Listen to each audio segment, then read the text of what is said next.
What is up, guys? Mike Thomas, aka the Young Trishula here, and we got something interesting. We got some new cards revealed for Dimension Force here called Scareclaws. These cards were posted, at least I saw them first on Knights of the Abyss on Facebook, so that is where I found these. Shoutouts to my Discord community for sharing this with me. So let's just take a look at this new archetype and see if it's any good. So the first card we got here is Scareclaw Veronia, which is an Earth Beast level 3 with no attack and 1700 defense. So this card has two effects. The first being that you can only special summon this card from your hand to your main monster zone in the column of a Scareclaw monster you control or in its adjacent column. So that's kind of cool. So it looks like this is going to be a deck that is going to take advantage of board spacing. So maybe something like Mech Knights. But I think it's interesting that they're using adjacent columns. We don't see that too often in modern Yu-Gi-Oh! So really glad that they're starting to make more use out of columns as a mechanic. So the second effect is if your Scareclaw monsters in the extra monster zone attacks a defense position monster, inflict piercing damage to the opponent. Okay, so this card isn't bad. This card's just a free level 3 body. And I think the second effect isn't that relevant, but, you know, just the ability to summon this out of your hand seems pretty okay. So I'd say it's decent.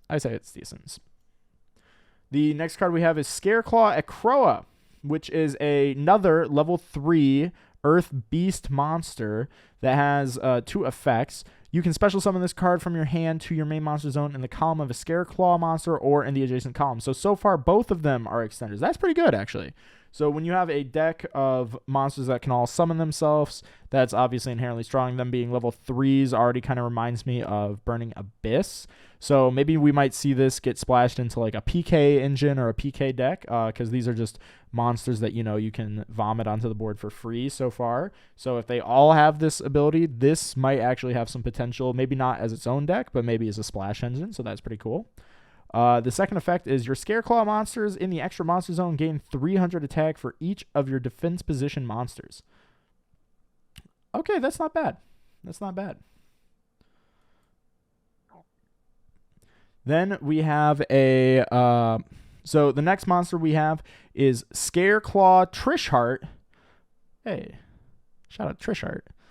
Which is a Dark Beast Warrior, Link 3, requiring 3 effect monsters. All face-up monsters on the field are changed to defense position. This is a Baguska. That's pretty cool. Unaffected by the activation effects of any defense position monster. So pretty cool. This is a Baguska. Once per turn, if it's in the extra monster zone, you can target a level 3 Scareclaw monster in your graveyard. Cannot summon monsters for the rest of your turn except Scareclaw monsters. Also special summon that target, and if you do, add a Scareclaw from your deck to the hand. So this seems really cool because of the fact that you can reborn one and search one, so you can immediately use those to make some kind of like a Link 2 play. It locks you into Scareclaws, so that is a little bit restrictive, but hopefully there will be some good Scareclaw card that you can use to make with these.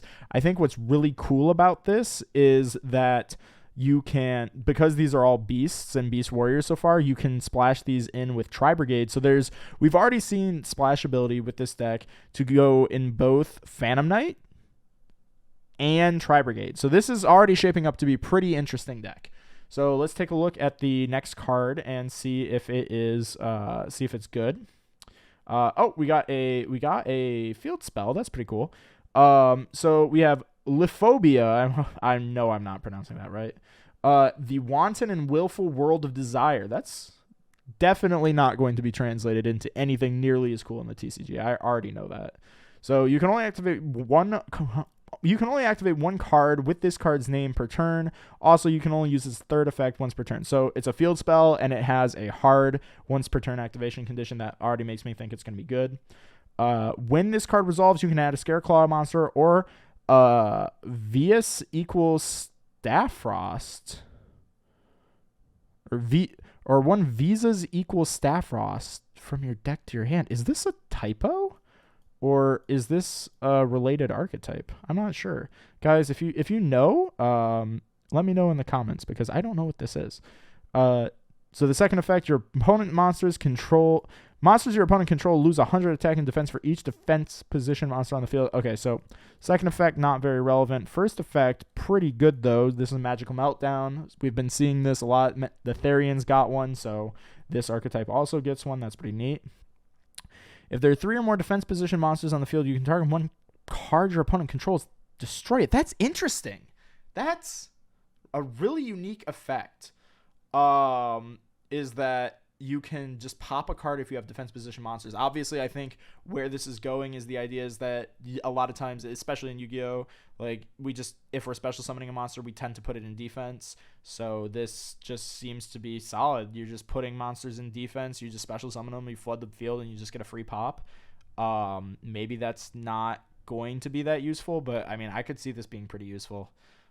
So this seems like a good field spell. And like that, especially going second too. So like if your opponent has defense position monsters, like they're trying to play around Lightning Storm, you activate this, you pop something for free. Seems pretty good. Scareclaw Nova is their normal spell. You can only use this card's second effect once per turn. You can target a Scareclaw or one Visas equals Staff Frost. Once again, not sure what this is. In your graveyard, special summon in defense position. So they have Monster Reborn. Cool.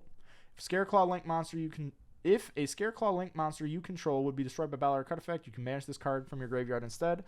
Okay, pretty solid. We've seen cards like this in other archetypes before. I don't think this is too special. If this card's searchable, it's probably pretty good. If it's not searchable, maybe just not include it. But I could see this being searchable and just being a solid like 1 or 2 of in a deck. We're gonna move on to the trap card, being Scareclaw Slash. But slash is spelled S8 or SH but slash is spelled SC lash. So I don't know if that is a translation error or if there is something going on with the naming conventions that would explain why it is spelled that way. If you have any ideas about that, let me know, because I am interested to hear them. Once per turn, you can target a Scareclaw monster or a Visas equals Staff Frost you control.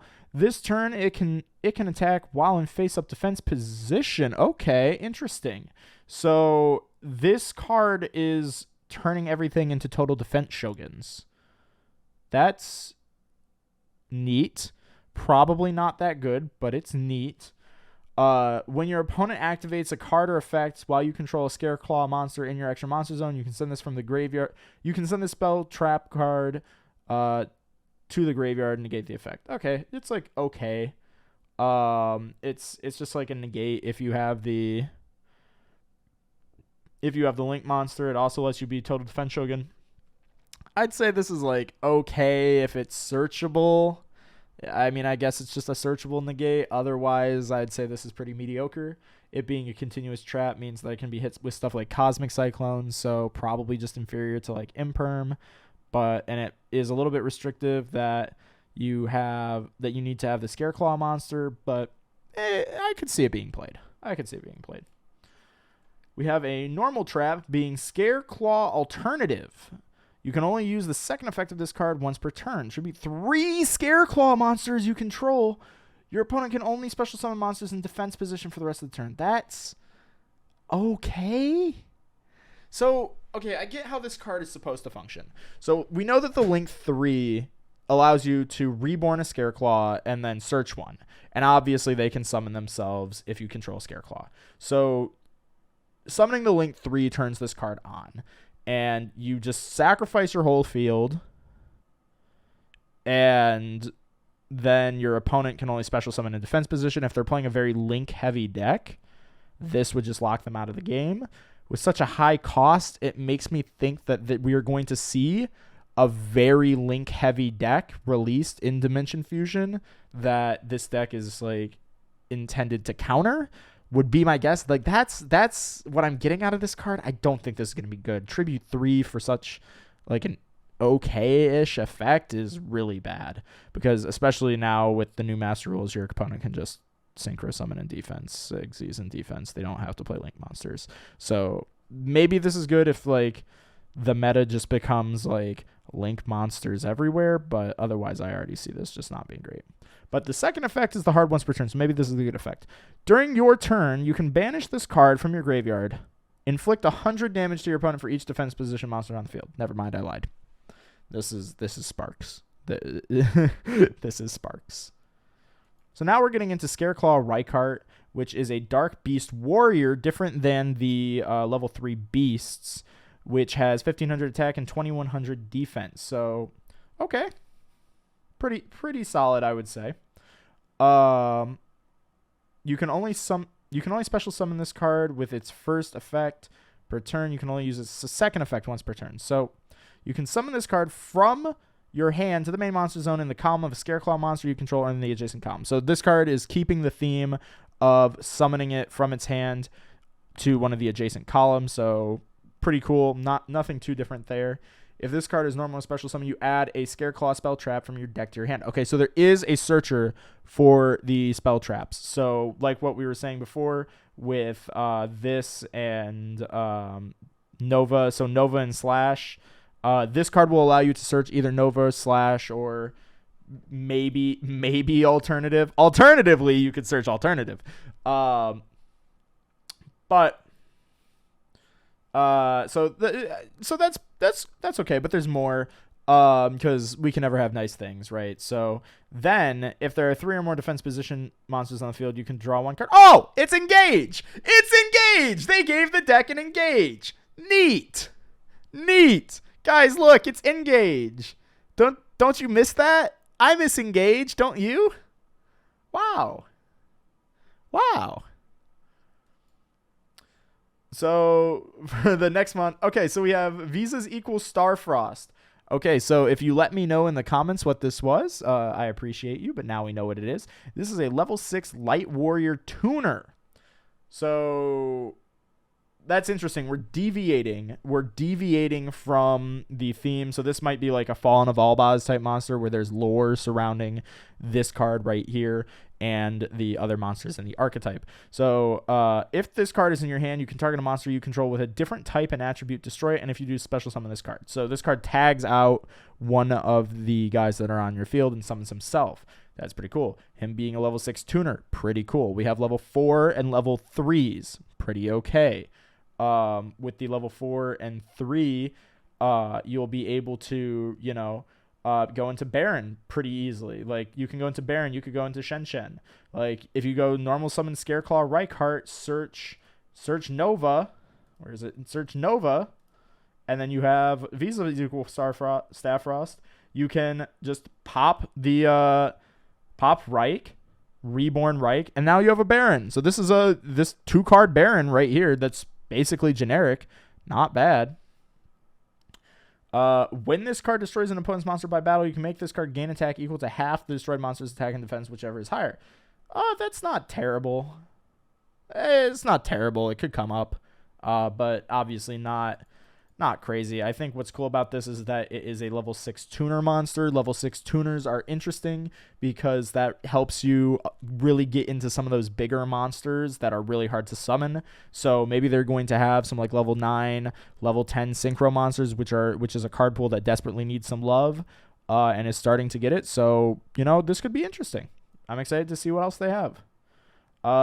This is a cool looking card. I think this one's my favorite looking card so far. Scareclaw Astra. So we're back into level 3s. You can only special summon this card. You can only special summon this card with its effect once per turn. So they all seem to have that condition. You can special summon this card. Again, we just have the same summoning condition as the rest of them with this one. When you control a defense position Scareclaw monster, Scareclaw monsters you control in the extra monster zone can attack a number of times each battle phase up to the number of your defense position Scareclaw monsters with different names. Whoa.